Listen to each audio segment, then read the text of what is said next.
So we're here in a bunker on the golf course on hole 2, and we've got a situation where we've got a 20 to 30 yard bunker shot, and this starts to be a very awkward distance for a lot of golfers because the target is pretty far away. So we're gonna go over a couple options on how to hit this shot, and one of the things I wanna encourage you is to not try and pick it clean. So I have quite a few, amateurs that I'll meet and start to work with and say, well, I'll just try and pick this clean, right? Now, if you're on complete hard pan, that's one thing, but we're in a bunker here. And one of the things we want to understand is that we need a big swing to loft this ball out here. Now, on this particular shot, we've got a couple options because I need to fly this about 25 yards if I'm flying it pretty close to the pin. If I need to land it on the downslope, there's a ridge here, I can do that. And that's gonna fly at about maybe 15 to almost 20 yards. And that kind of determines the size of swing that I need. But then also, if I'm gonna kind of enter into this longer shot that's 25, 30, 35 yards at times, I need to bring some force into that. So what we're gonna feel here is I have more loft still. So I'm still using a 60 degree. If you don't have quite as much swing speed, you might do a 56 degree just to give yourself a little bit more lift out of that bunker and get it moving. But what I want to feel here is very similar to my normal bunker shot. So I'm going wide, getting that stability. That's going to help make sure that I am not in any way moving or leaning back or losing spine tilt. It's going to make sure that I'm moving through the shot, I'm out in front, and my bottom of my swing is staying consistent.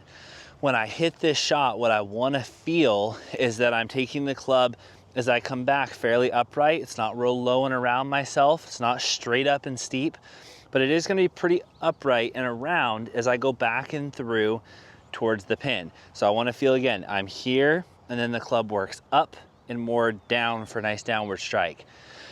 The shallowness comes from the width and the rotation of the body. So I want to feel like I take the bottom of this club and I really just splash it on the ground as I come through.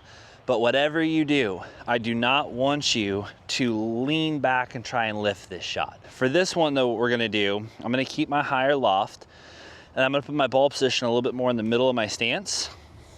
And that's gonna make the ball just come out a little bit lower, still wide, still leaning left. I'm still taking the dirt out, there to there.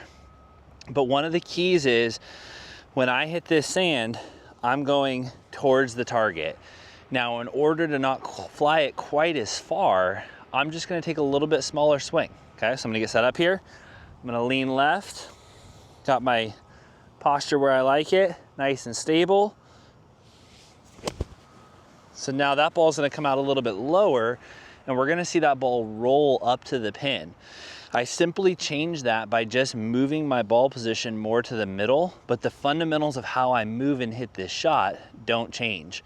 That lower body stability is huge. So now the high soft one here. So this one, I'm gonna open up the face quite a bit, and I'm gonna have to take a pretty large swing, and I would reserve this for when you really, really need the shot. If you have to carry it over something, you don't have room to run it up, it requires a large swing with an open face. So we're gonna get set up here, nice and wide with the feet, really open face. And I'm going to take a lean left, take a big swing, and throw this ball almost all the way up there with a little bit of spin and let it release towards the hole. That's how we hit the high soft one out of the bunker from 20 to 30 yards. Learn that and make golf a lot easier around the greens.